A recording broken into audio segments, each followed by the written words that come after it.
Sometimes you don't realize that you missed something until you do it again. Makes me want to lose myself. I was in agony.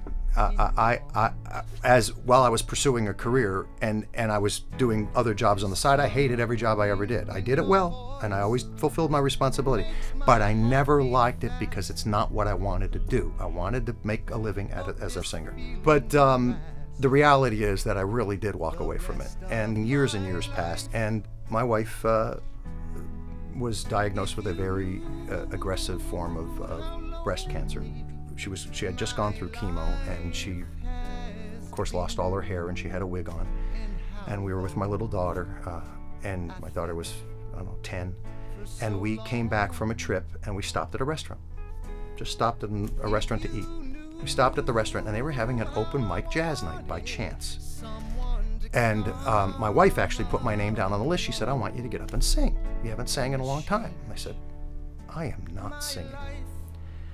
And I teased her today. I said, you pulled the cancer card on me, because she sat down at the table, pulled her wig back, and showed me her bald head. And the tears welled up in her eyes, and she said, I've been through hell. I've been through chemo. I've been through radiation. I've lost my hair. And this would bring me great joy, and I want you to get up and sing. And she put the pressure on me to get up and sing. So I got up and I sang a song. Oh, I really enjoyed myself. This thing fell in my lap where I walked into the band, walked into the open jazz night, and it all ignited. Through my manager, I met Mitchell Cohen. So he submitted 20 songs to me or so. And I listened to the songs, and I picked 2 or 3. And he's so good at what he does and so bright that he said, oh, okay, so I see where he's going, 2 or 3. Well, then he hit me with a flood of another 30 songs that were hard to choose from, because every one of them were kind of in my wheelhouse. I got down to a dozen songs. And I mean, look, I'm an emotional guy, but I don't think I'm an overly emotional guy. But I sat there and we put those together in a compilation, and I sat with my wife in bed and turned them on the little stereo in the bedroom and listened to the songs back to back. And I literally wept, and so did my wife, because every one of those songs had some deep meaning, something in my life that touched me, someone in my life that moved me. In the album, we cover songs that are from great songwriters like Leonard Cohen, Tom Waits, and Brian Ferry. I just heard them and said, this is such beautiful music that they deserve better. They just deserve to get out there more. They deserve to be heard. It's just been, I don't know how to, it's stimulating. I got involved with Frank. It was an interesting project to me, recording well-known songwriters, not most famous songs, and I thought it was a good idea. With his resume and the people he's worked with, he would have every right to be just an arrogant jerk, and he's not. It's been really easy to work with because he's open enough, and the collaboration between it has been really easy and good. And Frank is fabulous.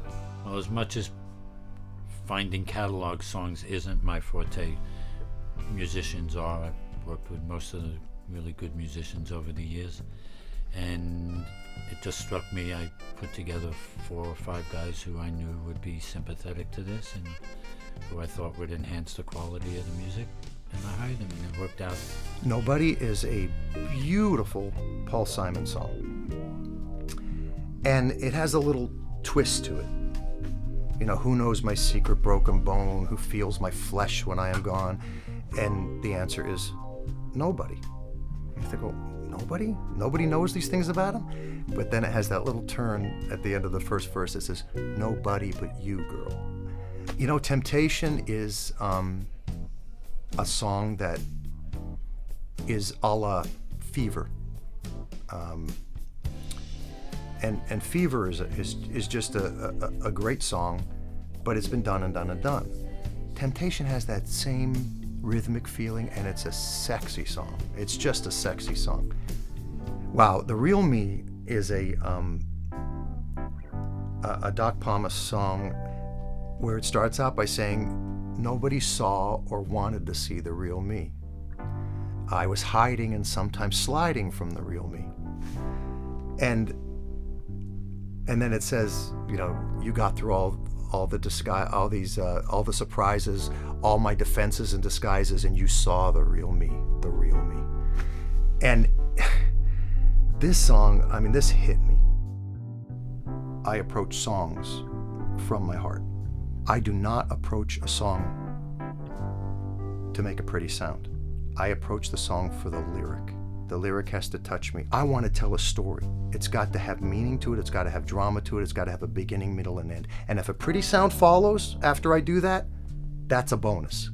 And I'm a purist, and I just wanted to speak the lyric, and the rest follows.